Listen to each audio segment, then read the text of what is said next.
시청자 여러분 안녕하십니까? 12월 15일 목요일 뉴스와이드 시작합니다. 여야 대립 속에 국회에서 내년도 예산안이 통과되지 못하고 있습니다. 광주시는 어제 내년도 예산안을 통과시켰습니다. 하지만 증액 없이 2천억 원 넘게 삭감된 채로 통과됐습니다.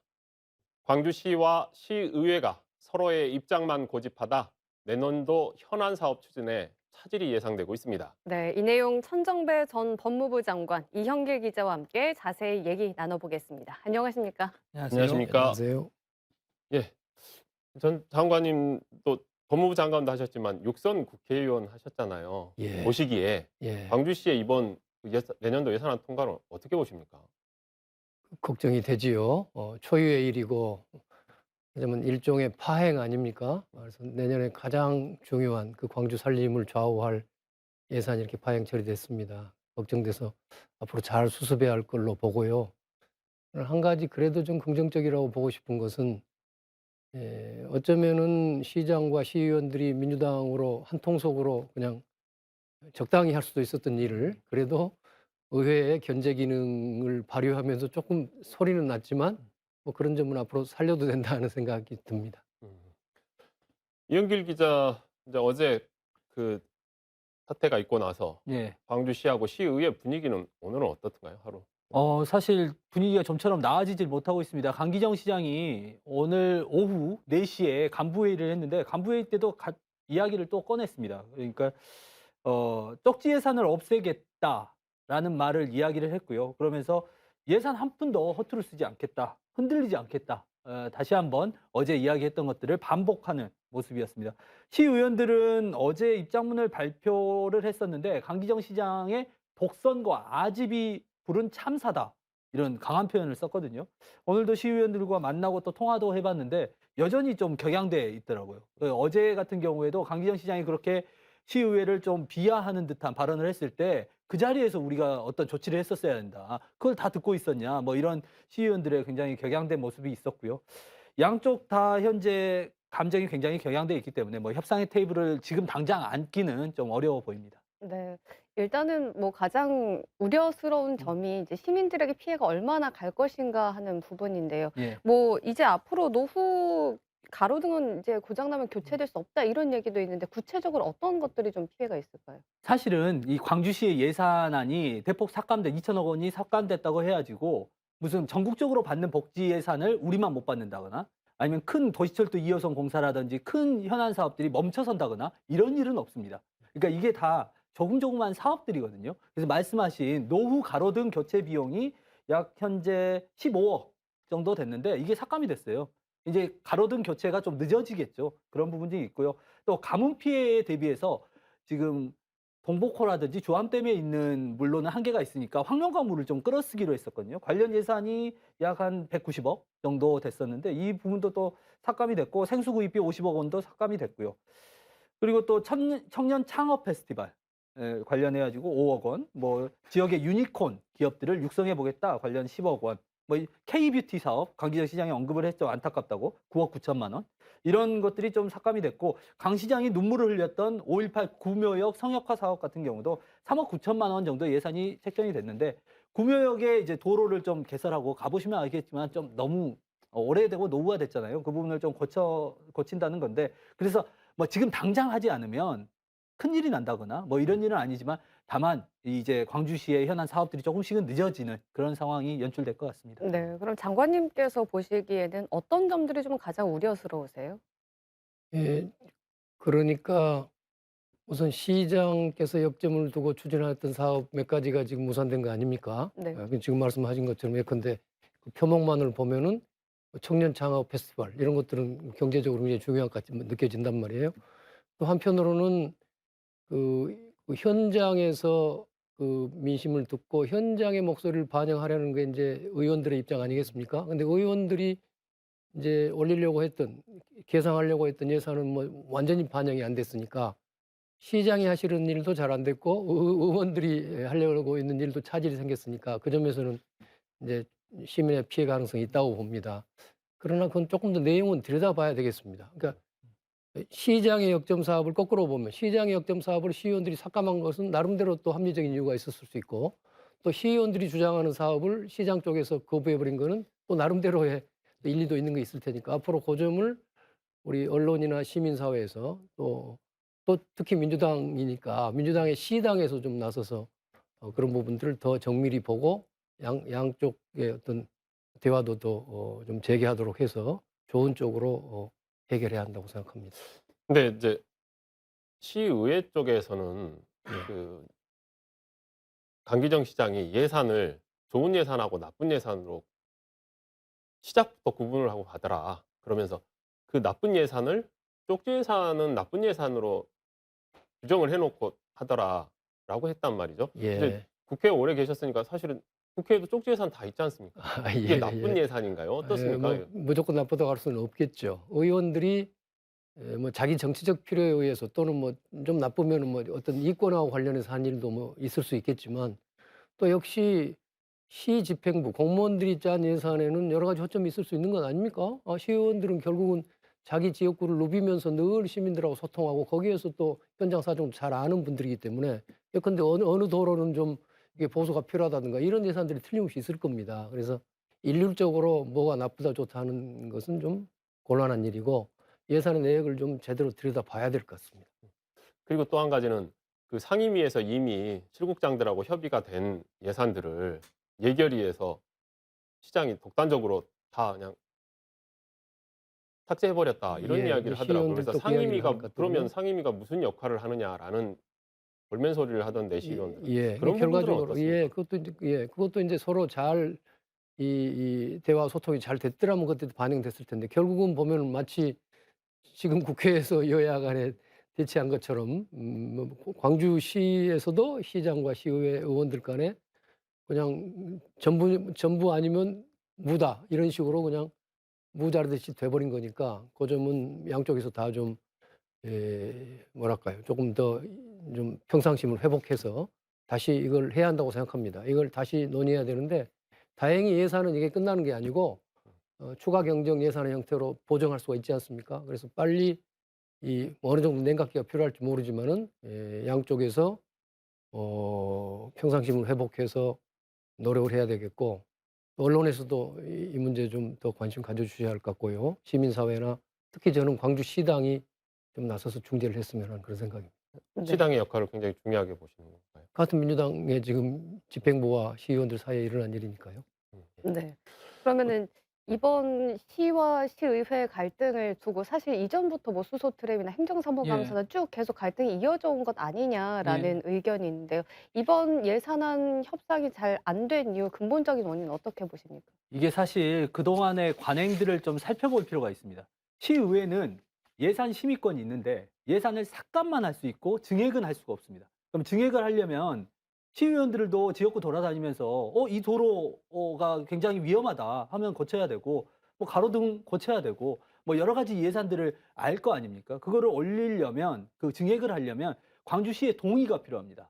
그래서 그동안은 어떻게 했냐면 광주시가 그거를 어느 정도는 동의를 해주고 또 그 삭감된 부분 또 그 부분도 어느 정도는 좀 다시 복원을 해주고 이런 작업들이 있었는데 이번엔 그 작업이 아예 없어져 버린 겁니다. 그래서 시의원들 자체도 아예 109건이나 됐었는데 그 예산 다 처리 안 하는 걸로 하고 그리고 삭감된 예산이 광주시 말로는 지금 173건이라고 하는데 173건 중에 딱 3건만 살아난 거죠. 막판에는 광주시장이 20건은 꼭 살려줘야 된다라고 했는데 그것도 안 되고 결국은 3건만 살아나게 된 거라서 사실은 이런 관행들을 강기정 시장은 시의원들이 그거 쪽지 예산이다. 너네 민원성 예산 아니냐?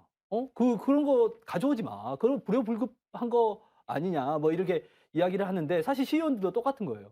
그러니까 집행부가 그런 가져온 예산도 사실 알고 보면 다 그런 예산 아니야? 민원성 예산이고 시민 참여 예산이 그런 거 아니냐? 우리라고 뭐 해야지고 무슨 뭐 검은 커넥션이 있어서 어떤 이권을 주고 그 집행부는 아니고 이런 건 아니다. 우리도 고민 많이 했고 이렇게 올린 거다라고 입장을 이야기하죠. 근데 시장은 그거를 일방적으로 나쁜 예산이다라고만 생각을 하니까 답답하다 이런 이야기들을 많이 합니다. 그러니까 이제 초반부터 소통이 안 됐다 뭐 이런 그렇죠. 말씀이신 예. 건데요. 장관님께서 이제 견제 기능을 좀 중요하게 보셨지만 그래도 견제도 중요하지만 협치도 중요하지 아, 예, 않겠습니까? 예, 예, 어떤 예. 점들이 좀 잘 안 됐다고 보시나요? 그러니까 아마 지난 이제 7월부터 시장도 새로 뽑혔고 시의회도 이제 대부분 새로 뽑혔지 않겠습니까? 이제 그래서 초창기에 어떤 그 뭐랄까 서로 간에 좀 길도 들이고 예, 조화를 이루어가는 과정이라고 볼 수도 있겠습니다. 그래서 저는 가장 중요한 것은 서로 상대방의 역할을 인정해야 합니다. 역시 시장이 광주시의 살림을 책임지는 분이라는 걸 인정해야 될 것이고 또 시장 입장에서는 시의회가 그 현장에서 민심을 반영해야 할 기관이고 또 시에 대한 견제권을 갖고 있는 거라는 걸 인정하면서 서로 간의 소통의 노력을 더 강화해야 될 텐데 이번에 좀 그게 아쉽습니다. 좀 아직 뭐 바쁘기는 하지만 아직 12월이 아직도 한 2주일 이상 남아 있지 않습니까? 그러면 좀 더 끝까지 서로 인내심을 가지고 좀 대화하고 토론하고 소통했어야 하는데요. 이제 앞으로라도 그렇게 꼭 해야 되겠습니다. 그 부분에 있어서 좀 저도 이상한 게 지금 국회도 내년도 예산안을 가지고 여야가 굉장히 크게 대립하고 있지 않습니까? 예. 계속 하겠다고 하지 이런 식으로 그냥 서로 그냥 "그래. 너 네 거 안 되고 내 것도 안 돼." 그래 이런 식은 아니잖아요. 예. 그 점은 굉장히 걱정스럽죠. 그런데 그러니까 아직도 말씀하신 대로 예. 한 2주 정도 시간이 있는데 굳이 어제 그렇게까지 몰아붙였어야 될까 싶어요. 그러니까요. 어떻습니까? 그건 이런 좀 부분. 성급하고 어찌 보면은 예, 시민들의 살림을 가지고 좀 감정적인 대립이 심했지 않느냐 이런 생각이 듭니다. 과거에 보면은 국회도 12월 2일이 지금 법정 통과 기간이지만 벌써 지금도 2주일 정도 늦었지 않습니까? 과거에 보면은 1월 1일 새벽에 통과되는 일도 바람직한 건 아니지만 그렇다고 해서 아무런 타협 없이 일방적으로 처리한 것에 비하면 그래도 원만히 합의해서 좀 늦는 것이 낫죠. 그래서 끝까지 노력하는 모습이 보여져야 그렇습니다. 되는데 예, 그렇습니다. 서로의 감정의 골만 드러냈을 뿐이지 노력하는 모습이 과연 있었나 싶어요. 이런 부분들은 올해 국회에서 계셨으니까 볼 때 어떻게 보이세요? 예, 그거 잘못된 일입니다. 그래서 정말 지금이라도 다시 소통의 노력을 하고 우선 감정을 죽여야죠. 이게 공직자들 아닙니까? 자기 감정이 중요한 게 아니라 시민들의 살림을 뭐 위임받아서 하고 있는 그런 사람들이니까 다시금 서로 소통하고 대화의 노력을 해서 좀 조속하게 추경 예산 같은 걸 만들어서 새로 이걸 고쳐야 한다고 봅니다. 일단 우리 천정배 장관께서는 추경을 말씀을 하시는데 추경 준비를 하는 게 어느 정도나 걸릴 거라고 생각을 하세요? 쉽지 않을 것 같은데. 예, 추경을 해야죠. 하기는 해야 되고 보통 이제 할 생각을 하고 있을 테고 또 내년에 경제 위기 이야기도 많이 나오잖아요. 그래서 아마 추경을 또 생각하고 본예산을 짠 측면도 있잖아요. 저희가 하다 보면. 그런데 제가 이제 근거리에서 취재를 하다 보니까 두 가지가 좀 걸리더라고요. 첫 번째는 이 실국장이 동의한 것을 부동의로 바꾼 과정이 있잖아요. 이 과정에서 보면은 결국 강기정 시장이 협상단, 그러니까 실국장, 부시장까지 포함한 이 협상단의 권한을 너무 축소시킨 거 아니냐. 그러니까 부시장이나 실국장이 권한을 어느 정도 가지고 5억 이하 예산이라든지 어떤 기준점을 가지고 이거는 좀 실국장들이 알아서 하고 핵심 예산 이거는 챙기자라고 이렇게 지침을 주는 것이 조금 더 원활할 텐데 실국장들이 이 몇천만 원짜리까지도 시장에 재가를 받고 와야 되는 이런 상황이다 보니까 굉장히 협상이 더뎠던 것 같고요. 또 한 가지는 사실 국회에서는 예결위가 굉장히 중요하잖아요. 예결위가 굉장히 역할을 하고 있는데 사실 이 시의회에서는 상임위가 훨씬 중요한 역할을 하고 있거든요. 이 예결위는 개수조정 정도 하는 역할인데 강기정 시장님도 아무래도 국회에서 삼선을 하다 보니까 이 상임위보다는 예결위를 더 중요시 여긴 것 같아요. 그래서 상임위 단계에서는 별로 관여를 안 타가 갑자기 예결위 단계에서 관여를 하니까 시의원들 입장에서는 이미 합의해놓고 무슨 예결위 단계에서 또 다시 복원해달라느냐 이렇게 말이 나오는 것 같아요. 그래서 이 두 가지의 어떤 인식차라든지 또 협상단에게 좀 권한을 위임하는 것이 있어야 다음 추경 때도 조금 원활하게 되지 않겠나 이런 생각을 해봅니다. 네, 광주시의 예산 삭감 후폭풍은 여기까지 듣겠습니다. 내년도 예산안 처리 시한일인 오늘 김진표 국회의장이 사실상 마지막 중재안을 제시했습니다. 민주당은 이를 전격 수용하기로 결정했습니다. 먼저 이재명 대표의 긴급 기자회견 발언부터 듣고 오겠습니다.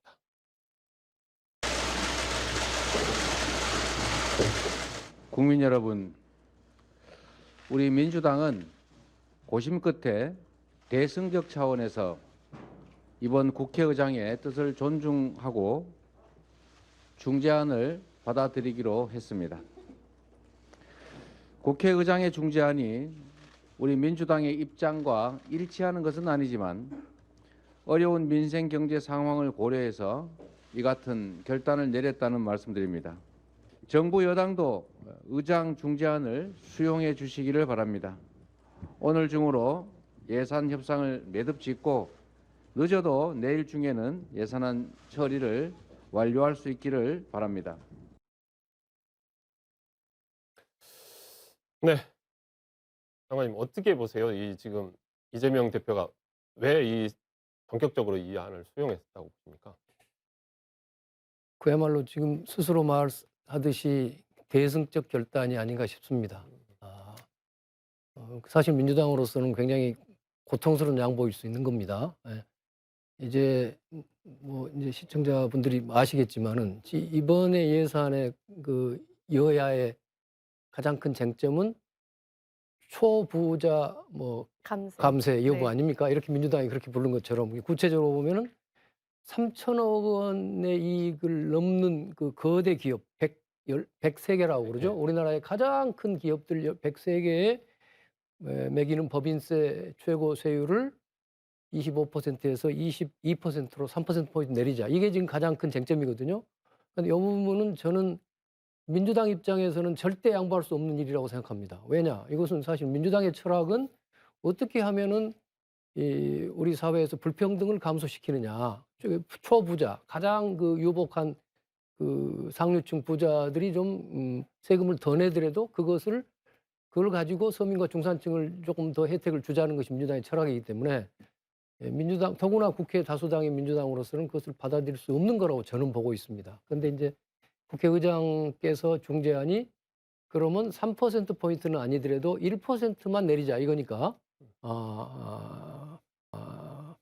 이제 어떤 의미에서는 뭐 수치로 보면은 3%포인트 내리자 한 거를 1%로 좀 줄인 거지만 국정 철학의 입장에서 보면은 민주당 입장에서는 초부자에 대해서 증세를 해야 마땅한 것인데 그걸 감세 쪽을 양보해 주는 거니까 저는 큰 양보였고 지금 민주당이 그래도 이 윤석열 정부와 어떤 상생의 정치를 하고자 하는 노력을 이번에 이재명 대표 입을 통해서 보인 거다 이렇게 평가하고 싶습니다. 그런데 이런 국회의장의 중재안에 대해서 안타깝게도 국민의힘의 주호영 원내대표는 언발의 오줌 누기라고 답변하기 어렵다고 그냥 이야기해버렸네요. 그래서 제가 좀 이번에 이제 정부 여당의 태도에 대해서는 좀 뭔가요? 어떤 의심을 가지고 있습니다. 제가 틀릴 수도 있을지 모르겠지만 오히려 국회 다수당인 야당이 예산안을 단독 처리하는 것을 유도하려고 하는 거 아닌가?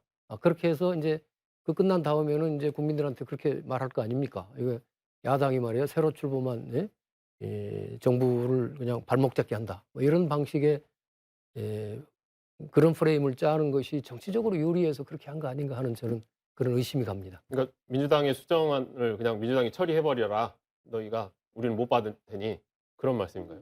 그렇게 하는 이유가 만약 지금 국회의장의 중재안을 지금 오히려 야당 대표가 수용을 했는데 대통령이나 여당 쪽에서 그걸 반대를 하게 되면 민주당으로서는 다른 길이 없지 않습니까? 그러면 결국은 뭐 예산을 처리할 수밖에 없겠죠. 처리 안 할 수도 없는 거니까요. 그러면 민주당의 단독 처리가 불가피할 텐데 이제 그 점을 지금 정치적으로 활용하려고 하는 것이 아닌가 정부 여당에서 그런 의심이 드는 겁니다. 네. 우리 박찬 박 변호사 보시기에는 네. 이런 부분 어떻게 보세요? 그러니까 야당인 민주당은 1% 그래서 전격적으로 수용하겠다 대승적 차원에서 네. 했는데 여당에서 오히려 이건 뭐 언발의 오줌 누기다. 뭐 답변 어렵다고 해버리는 상황 어떻게 봐야 되나요? 일단 뭐 오늘 대통령과의 대화 뭐 시간이 있었지 않습니까? 아마 그 시간에 이재명 대표가 전격 수용하는 의사를 밝히신 것 같은데요. 아마도 내부 정리하는 데 시간이 필요한데 일단은 강성 발언을 한 것으로 생각하고요, 저는.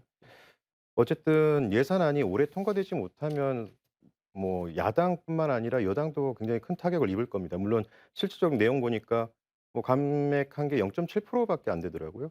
요 앞선 시간에 뭐 광주시 지금 예산 말씀하셨는데 그 감액된 것에 비하면 정말 미미한 수준이라고 볼 수 있고 사실상 법인세 부분하고 그리고 경찰국 그 운용 자금 요 부분에 대한 부분에 쟁점이 남아 있는데 가장 큰 부분이 사실상 법인세 인하 부분이었다고 한다면 방금 장관님께서 말씀하셨습니다마는 법인세를 인하하는 게 사실 민주당으로서는 굉장히 고통스러운 일이거든요. 오히려 민주당에서 제시한 것은 과표 구간 2억에서 5억 구간에 정말 감세가 필요한 중소기업들 좀 세를 감면해 주자라고 했던 것으로 알고 있거든요. 근데 그런 상황에서도 대승적으로 인제 수용했으니까 아마도 대통령실에서도 며칠 전에 뭐 대통령이 발언했던 것 같더라고요. "예산안 좀 적절히 처리하도록 해 줬으면 좋겠다." 그리고 또 국회의장께서도 중재안까지 내셨으니까 저는 내일쯤이면 내일 인제 16일 날 뭐 본회의 상정하시겠다고 하는데 '대체적으로 수용하는 쪽으로 하지 않을까.' 저는 그렇게 생각하고 있습니다. 일단 그러면 말만 좀 이렇게 세게 나가고 실제로 내일 중이면 바뀔 거다? 내부적인 정리 작업할 시간이 없지 않았을까요? 오늘 주호영 원내대표도 그 대통령과 대화 시간 나왔더라고요. 아마도 그런 시간을 좀 벌어보자 하는 생각이 아니었을까 싶고요. 앞으로 인제 뭐 올해만 예산이 있는 게 아니잖아요. 내년에도 또 있을 거고 앞으로 계속 향후에 예산은 또 세워야 되고 그때마다 또 예산안은 뭐 법인세 감축이란 예산안을 들고 나올 수도 있지 않습니까? 올해는 일단 뭐 원발에 오줌 누기가 적절한지 모르겠습니다마는 여당에서도 그 정도 좀 수용하고 또 예산안 좀 처리해서 국민들 좀 불안을 좀 잠식시켰으면 좋겠습니다. 근데 이제 우리 천정배 전 장관께서 말씀하셨듯이 오히려 여당이 이런 불안감을 조장을 해서 야당인 민주당을 압박하는 수단으로 쓸 수도 있지 않느라고 평가를 하셨단 말이에요. 예, 예. 알 수 없지만 지금 박 변호사 말씀하신 대로 그렇게 좀 제발 됐으면 좋겠습니다. 근데 또 그건 인제 곧 그 결과가 나오겠죠. 오늘이나 내일 중으로는 이제 최종적인 이제 정부 여당의 결론이 나올 테니까요. 아마 거기에는 뭐니 뭐니 해도 윤석열 대통령의 의중대로 그 결정이 되는 거 아니겠습니까? 네. 이 윤 정부에서는 이제 출범 이후로 사실상 이제 전체적인 약간 예산을 좀 줄이기에 나서고 있잖아요. 이런 기조는 어떻게 생각하시나요? 이제 예산이 뭐 불효불급한, 그러니까 낭비를 줄인다는 거에 대해서는 뭐 당연히 그래야 되겠지만은, 근데 그것이 뭐 필요한 특히 그것이 서민들 또 중산층에 필요한 예산들을 줄인다는 게 문제가 있는 거 아니겠습니까? 그래서 그 점에는 아까도 이야기했습니다만 저는 대한민국에서 지금 가장 시급하고 중요한 과제는 불평등을 해소하는 것입니다. 국가적으로는 이제 선진국이 됐는데 사실은 많은 서민들은 그 선진국이라는 그런 혜택을 못 받고 있지 않습니까?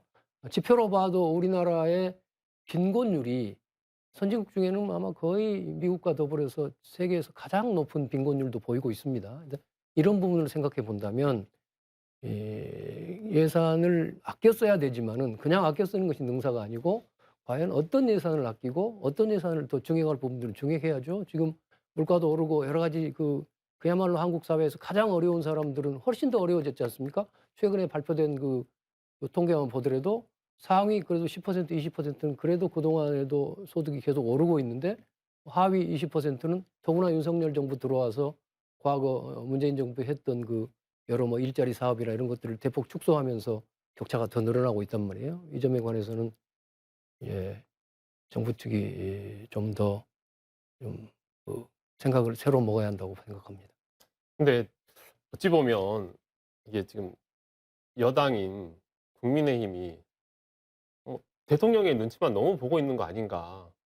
국회에서 여야가 할 일이 분명히 있을 것인데 그런 것보다는 자꾸 대통령실에서 무슨 얘기가 나오는지 그거에 귀를 기울이는 것 같단 말이죠. 그런 부분들은 어떻게 생각하십니까? 바람직하지는 않습니다만은 이제 제가 과거에 오래전부터 대한민국 정치는 대통령의 식민지다 이런 말씀을 한 적 늘 하고 있는데 그때 그것도 붙였어요. 그것은 꼭 저 국민의힘 정권 때만 아니라 우리 쪽 정권 때도 같더라 뭐 이런 얘기도 해본 적이 있습니다만은 그게 이제 우리 큰 과제죠.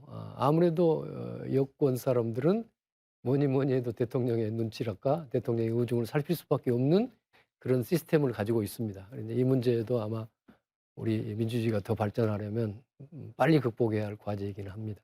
네. 이런저런 상황의 추경까지 고려를 한다면 결국엔 이번 예산안은 좀 정부 여당 쪽 측에 원하는 대로 됐다 이렇게 평가를 내릴 수 있을까 어떻게 생각하시나요? 뭐 정부 여당이 바랬던 그대로는 된 건 아니지 않습니까? 뭐 법인세 인하만 하더라도 3%에서 1%로 막아낸 효과도 있는 것 같고요. 또 사실상 야당 입장에서도 광주시랑 똑같습니다. 야당에서 증액하는 게 힘들어요.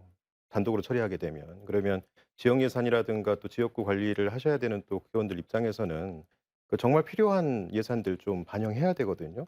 그리고 또 이재명 대표가 생각하고 있는 지역 화폐라든가 이런 부분들 좀 같이 반영해서 내년 경기가 어려워지겠다고 지금 다들 예측하고 있잖아요. 그러면 그런 민생 관련된 좀 법안이나 아니면 예산들에 대해서는 우리 쪽 주장도 좀 반영해서 재정적인 차원에서 결정했으면 좋겠습니다.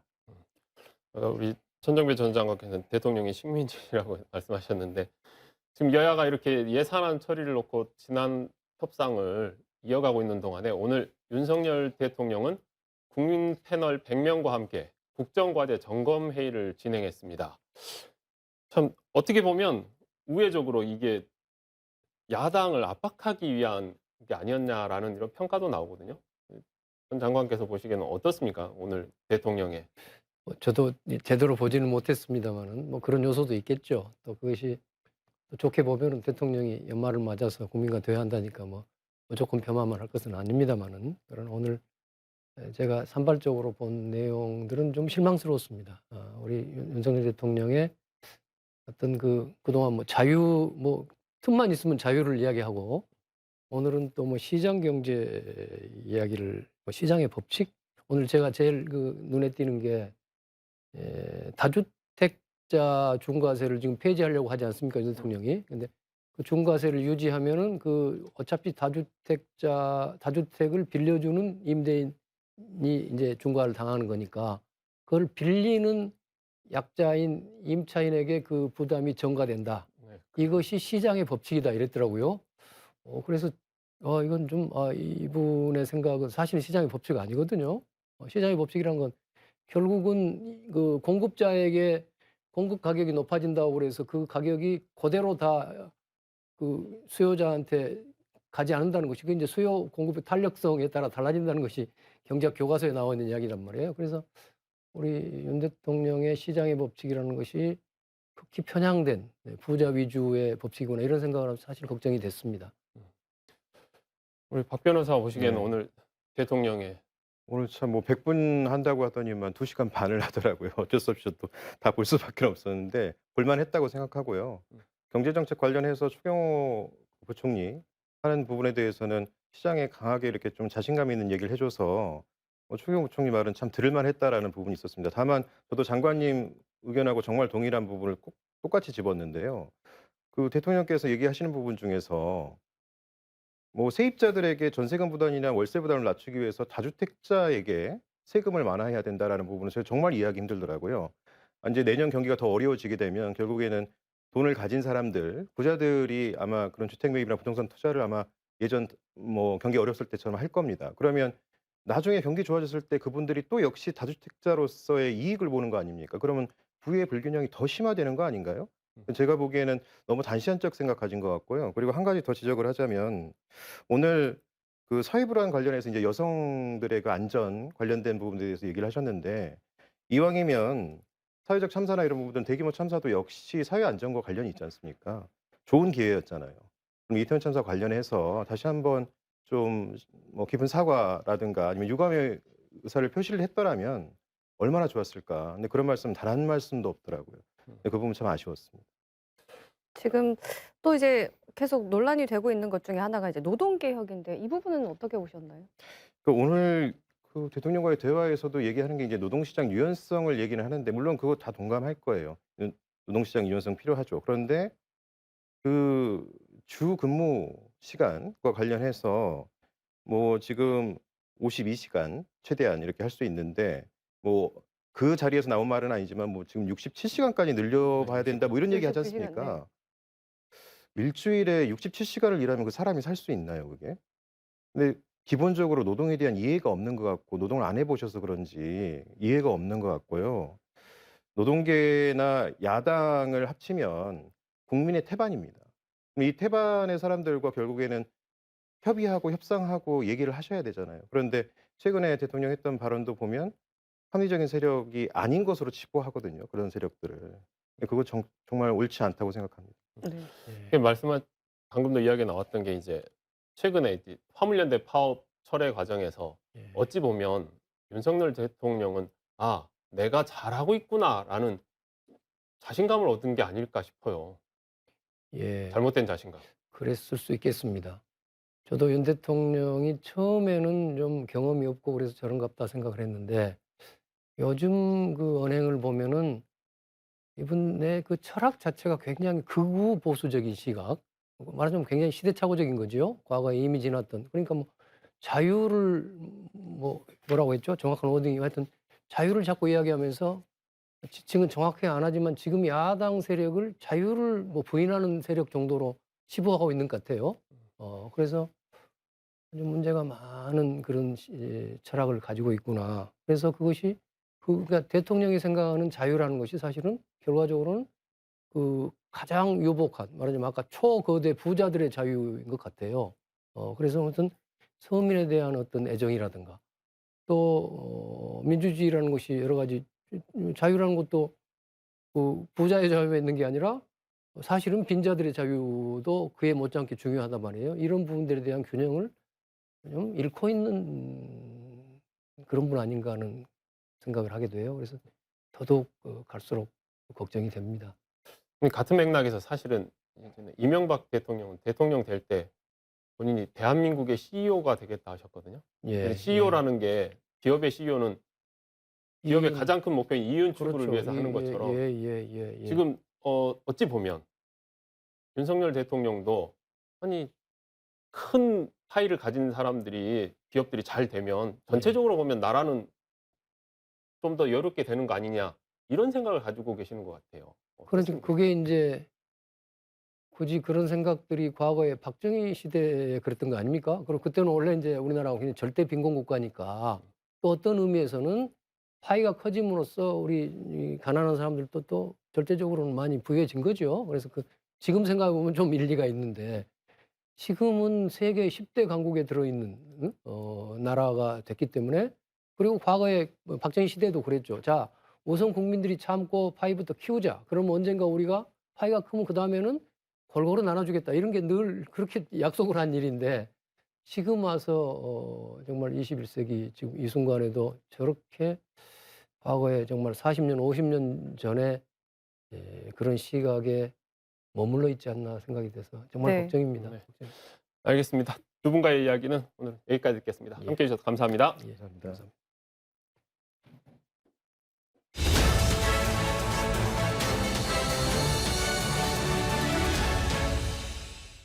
서울광역방송센터입니다. 대장동 개발비리 의혹을 수사하고 있는 검찰이 김만배 씨의 수백억 원대 재산을 은닉한 혐의로 김 씨 측근 2명에 대해서 오늘 구속영장을 청구했습니다.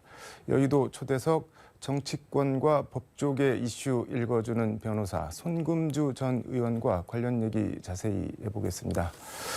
어서 오십시오, 변호사님. 네, 안녕하십니까. 송금주입니다. 네, 대장동 수사 얘기는 좀 뒤로 하고 서해 공무원 피격 사건 관련해서 어제 박지원 전 국정원장이 검찰에 출석해서 조사를 받았는데 들어갈 때는 뭐 삭제 지시 받은 것도 없고 한 것도 없다 이러고 들어가셨는데 이제 한 12시간 가까이 조사받고 나오셔서 기다리던 기자들한테 국정원의 삭제라는 게 원천적으로 존재하는지 몰랐는데 이번에 알았다. 뭐 이런 취지로 얘기를 했습니다. 이거는 뭐 삭제라는 게 있는지도 몰랐는데 내가 무슨 지시를 하느냐. 뭐 이런 강한 부정의 반어법으로 봐야 될까요? 아니면은 본인이 지시는 안 했어도 뭔가가 삭제됐을 가능성을 열어둔 걸까요? 뭐 둘 다일까요? 어떻게 봐야 되나요? 이 부분은 이제 두 가지가 다 있는 것 같습니다. 이제 첫 번째는 본인은 삭제하는 그런 장치가 있는지도 몰랐다. 그런 절차가 있는지도 몰랐다. 그래서 이 지금 핵심이 되는 그 첩보 삭제와 관련된 부분에 있어서는 박지원 전 원장은 자신이 개입된 바가 없다. 이렇게 얘기하는 것이고 또 한 가지 측면에서 본다면 삭제가 그러면 있었느냐 없었느냐에 대한 쟁점은 있을 거 아닙니까? 본인이 개입했던지 아니었던지. 근데 이 부분에 대해서는 약간 유보적인 입장을 조사를 마치고 나와서는 열어놓은 것 아닌가 이런 생각도 듭니다. 그래서 두 가지 관점에서 아마 포석을 하지 않았을까 생각이 됩니다. 이거는 뭐 박지원 원장 다음 주 월요일 오시면 네, 한번 직접 물어보셔야 되겠는데요. 물어봐야 될 것 같고, 근데 저는 개인적으로 궁금한 게 지금 이제 검찰에서는 월북으로 몰아갔다는 거 아니에요? 여러 정황이 네. 뭐 월북이 아닌 걸로 해석할 수도 있는 거는 묻어두고 월북으로 몰아갔다라고 하는데, 월북을 해서 그쪽으로 간 거랑 표류를 해서 간 거랑 북한군이 죽인 거 보면 월북해서 간 사람을 죽이면 더 나쁜 놈들 아닌가요? 근데 그걸 왜 굳이 월북으로 몰아갔어야 될 이유가 뭘까? 뭐 어떻게 봐야 될까요? 그러니까 일단 우리 국민들의 감정에서 비춰보면 우리 국민들을 보호하는 정부 입장에서 굉장히 부담스러운 일이지 않습니까? 네. 근데 그런 측면에서 자진 월북이냐 아니냐가 이슈가 되는 측면이 있을 수는 있습니다. 근데 네.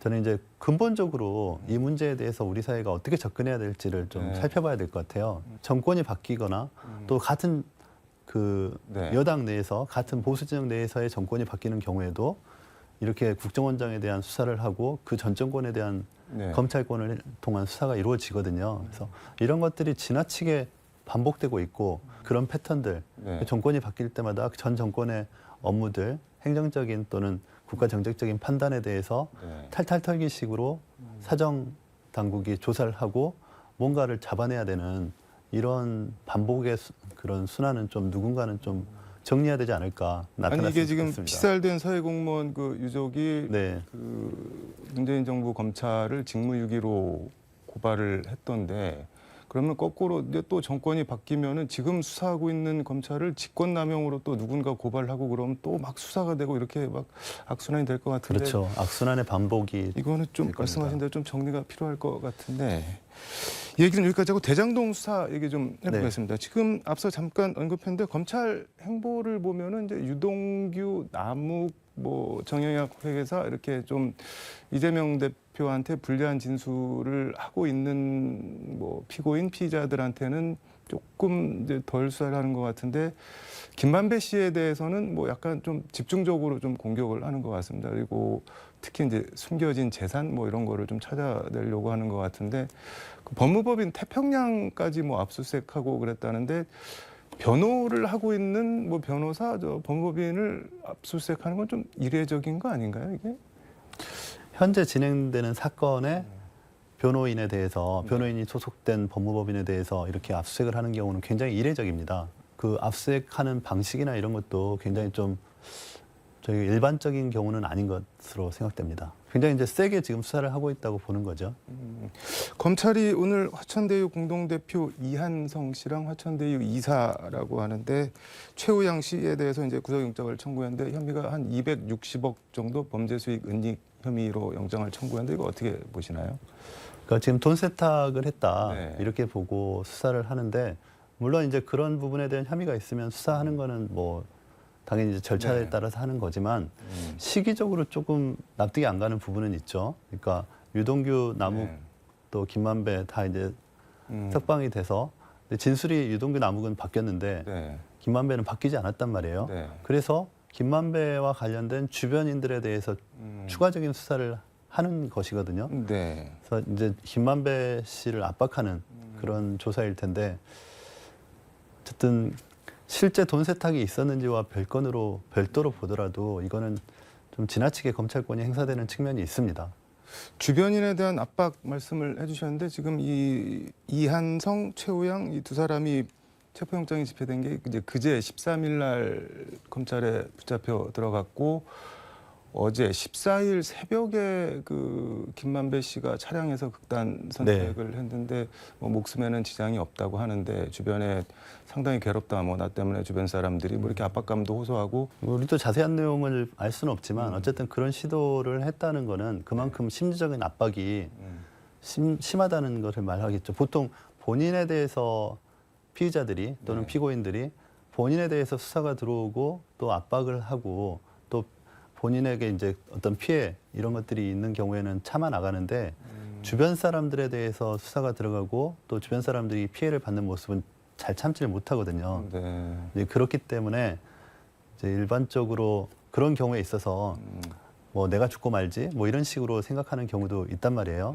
그러니까 이런 모습을 보여주는 것이 아닐까 이렇게 추측할 수는 있을 것 같습니다. 지금 검찰이 김만배 씨 뭐 재산 뭐 묶어놓은 게 한 800억쯤 된다 그러고 오늘 뭐 조선일보 보니까는 100억도 추가로 찾아냈다 뭐 이러는데 계속 압박이 세질 것 같은데 이거 뭐 앞으로 어떻게 전개가 될까요? 그럼 뭐 진술을 바꿀 때까지 이렇게 할까요? 어떻게 되는 걸까요? 일단 진실이 뭔지 우리가 잘 네. 모르지 않습니까? 근데 현재까지 검찰이 이렇게 조사를 하고 이제 강제 수사를 동원하고 있는 네. 이런 부분들은 결국은 이제 그 정진상, 김용까지의 입증 이후에 이재명 대표와의 연결고리를 네. 정확하게 찾기가 좀 어려운 상황이 아닌가 이런 걸로 비춰지고 좀 더 정확한 증거를 확보하기 위해서 네. 또 강제 수사를 계속하고 있는 것 같습니다. 이재명 대표까지 갈 수 있을까요? 가려면은 양쪽 입장에서 뭐 제일 관건이 되는 거 그런 게 뭐 어떤 게 있을까요? 그러니까 이재명 대표에 대해서 정치 자금이 되었던 업무상 배임이 되었던 이재명 대표가 네. 어쨌든 금전적인 수치를 하는 과정들이 정확하게 드러나야 되거나 또 그 부분에 대해서 네. 뭐 적어도 진술 정도라도 있어야 되는 건데 아직 뭐 김만배 네.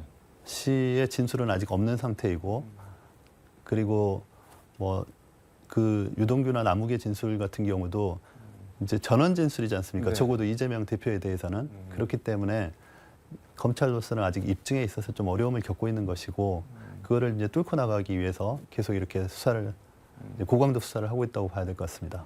이것도 아무튼 수사 진행 경과를 좀 더 지켜봐야 될 것 같고 도이치모터스 주가 조작 피고인들 재판에서 뭐 김건희 파일 뭐 이런 얘기들이 그 나오는데 김건희 파일 이게 뭐 어떤 내용인지 혹시 들으신 게 있나요? 뭐. 그러니까 최근에 이제 도이치모터스 사건과 관여됐던 네. 사람이 귀국을 해가지고 이제 법정에도 나오고 이렇게 됐는데 이제 김건희 파일이라는 것이 결국 도이치모터스의 주가 부양 관련된 사건 그거를 작업을 했던 분들의 이제 파일 속에 김건희 파일이 있었다는 거거든요. 별도로. 그러니까 하부 폴더로 네. 김건희 파일이 있는 건데 이제 그 안에 보면은 이제 그러니까 도이치모터스 주식 매입 과정이나 이런 것들 김건희 여사 명의로 매입이 되는 네. 그런 부분들이 들어 있습니다. 그래서 이 부분에 대해서 결국은 김건희 여사가 그 주가 조작을 실행했던 네. 사람에게 자신은 잘 모르고 일임을 한 것인지 아니면은 그 이런 내용들을 잘 알면서 사실상의 그런 같이 공모 관계에서 플레이어로. 진행을 한 것인지 이것이 이제 쟁점입니다. 근데 검찰에서는 그 부분 공모 관계에 있지는 않았다고 보고 네. 김건희 여사 부분은 수사를 안 하고 있는 것이거든요.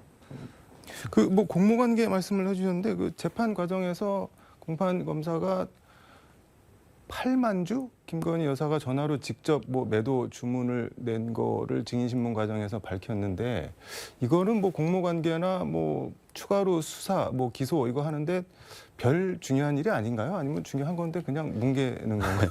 이제 사건을 보는 시각에 따라서 네. 또 수사를 하는 검사가 어떤 방향으로 이끄냐에 따라서 이 7만 주의 직접 주문 부분은 달라질 것 같습니다. 근데 이제 공소시효 문제하고 또 얽혀 있거든요. 그래서 이제 검찰의 입장은 김건희 여사의 도이치모터스 주가 조작 문제에 있어서는 더 이상 진전을 하지 않는 것으로 저희가 볼 때는 파악이 되고 이게 공소시효가 지금 뭐 민주당에서도 그렇고 검찰도 인정은 그 부분은 인정을 하는 것 같은데 뭐 권오수 전 도이치모터스 회장의 그 범죄 날짜 상 공소시효는 지났지만 공범들이 뭐 기소돼 재판을 받고 있으면 다른 공범들은 뭐 공소시효가 뭐 정지된다. 그래서 수사를 하려면은 김건희 여사도 할 수 있다. 뭐 이렇게 얘기를 하는 것 같은데 수사를 해야 될 사안인가요? 아니면은 그냥 네, 일반적으로는 수사를 했겠죠. 수사를 해야 될 사안이라고 보이는데 네. 이제 공범 관계가 인정되는 것이 전제가 돼버렸습니다. 이제는 이 공소시효 문제가 있기 때문에 네. 그러니까 그 적극적인 공범 관계가 인정이 안 되면 이미 공소시효에서 이미 끝난 사건이 돼버리거든요. 근데 이제 검찰 입장에서는 공모 부분을 거의 수사를 사실 어떻게 보면 어쨌든 적극적으로 하지 않은 측면이 있고 근데 이제 와서 그 수사를 다시 하기는 좀 한계가 있을 수 있거든요. 그러니까 이 부분에 대해서 수사의 불평등성을 네. 여러 사람들이 주장하지 않습니까? 국민들도 이건 좀 이상하지 않냐고 주장을 하는데 어쨌든 뭉개고 가는 거라고 볼 수밖에 없죠. 요거는 사법 이슈는 아닌데 김건희 여사 얘기 나온 김에 하나만 더 얘기를 해보겠습니다. 그 윤석열 대통령이 건강보험 재정을 좀 대대적으로 수술을 하려고 하는 것 같은데 그러다 보니까는 이제 또 야권에서는 김건희 여사 문제를 짚고 넘어가는데 그 무슨 콘텐츠였죠? 그 코바나 콘텐츠 거기 대표로 있을 때 월급을 200만 원 받고 건보료를 7만 원 월 이렇게 낸 것 같은데 수십억 자산가에다 회사 대표가 건보료 7만 원 이거 좀 뭐 너무 하신 거 아니냐 뭐 야권에서는 그렇게 얘기를 하고 대통령실이랑 뭐 여당에서는 아니 직원들 월급 주려고 본인 월급 적게 준 거 그거 뭐 좋은 일 아니냐 왜 그런 것까지 문제를 삼냐 이러는데 어떻게 보셨나요?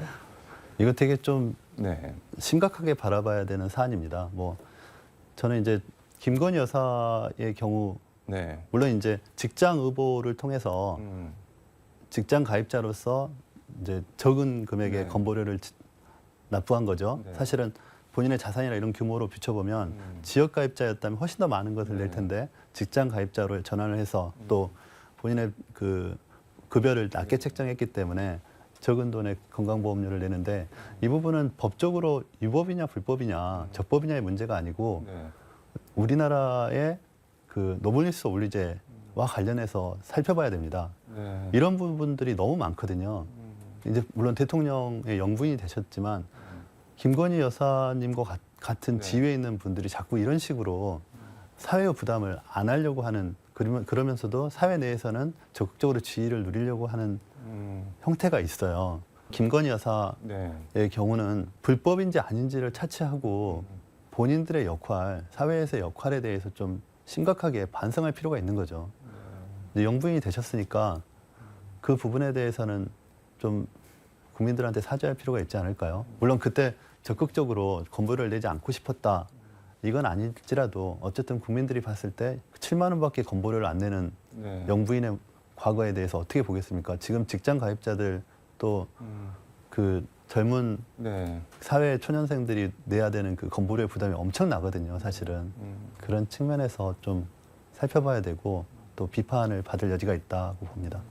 알겠습니다. 오늘 말씀 여기까지 듣도록 하겠습니다. 네. 고맙습니다. 네, 고맙습니다. 네, 지금까지 서울광역방송센터에서 손금주 전 의원과 함께 전해드렸습니다.